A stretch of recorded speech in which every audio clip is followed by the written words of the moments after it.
Hello, welcome to another weekly update where I fill you in with the progress of my first novel, The Time Travel Cafe.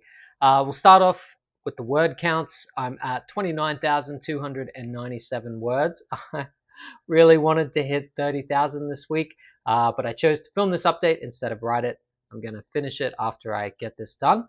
And that brings me up to a total of 2,700 words this week, roughly. So 300 words a day. I really was hoping to hit 1,000 words a day. Maybe that was a little bit too ambitious, but at the moment, I'll be happy with 500 words a day.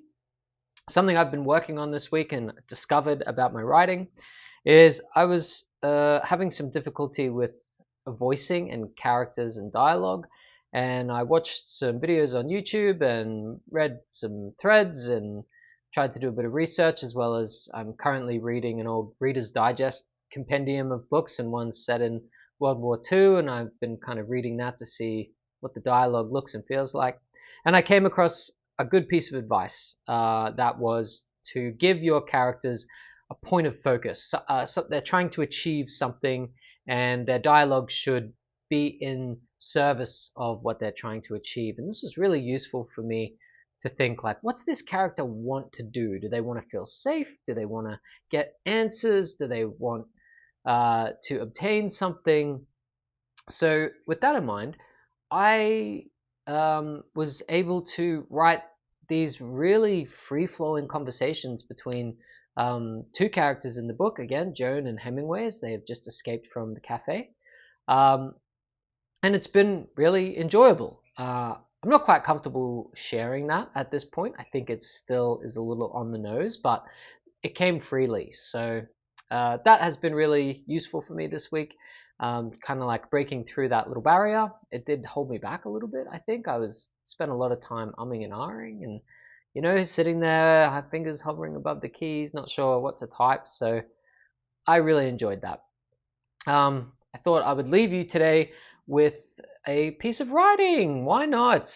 I thought might as well share what I'm working on. So I'm going to give you the opening to the second chapter of the book. So bear with me as I read this out to you. So it takes place in Poland, in a little province called Police in 1944, and they've just escaped from the cafe. They don't know where they are. In the middle of the thousand-acre forest, 5 worn dirt roads form a single meeting point. It was almost like a secret, these crossroads. Nature had reclaimed the worn pathway, and this generation of birds had never known a single human being. Until today. 20 feet from the northern edge of the pathway was a pile of large stones. They were smooth and very well may have been the ruins of an ancient medieval home. The still morning air, warm from the summer sun, was broken with a loud crack. One of the stones lifted its corner into the air, and with a heave from beneath was sent toppling down. A barking of grunts emanated from within.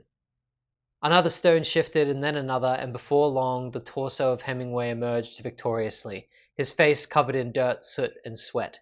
He looked around and took a deep breath in.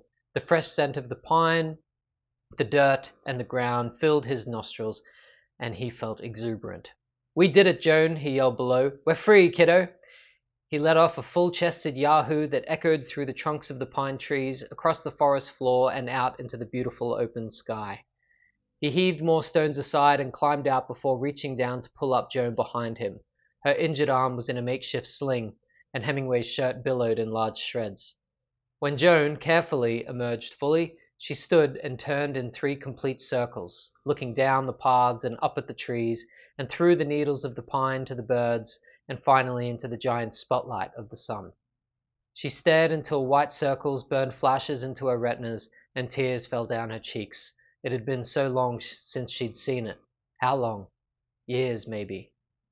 She closed her eyes and felt the warmth touch her skin, and she, like Hemingway, breathed in new, fresh air. I'll leave it there before things get hectic again. But after the action-packed opening chapter of everyone trying to escape, I thought it would be nice to have a moment of calm before we get into the shit of 1944. So that's it. That's my update for this week. If you're watching this, thank you so much. I really appreciate it.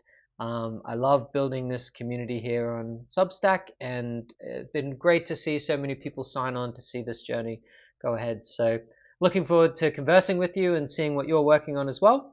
And that's me for another week. Over and out.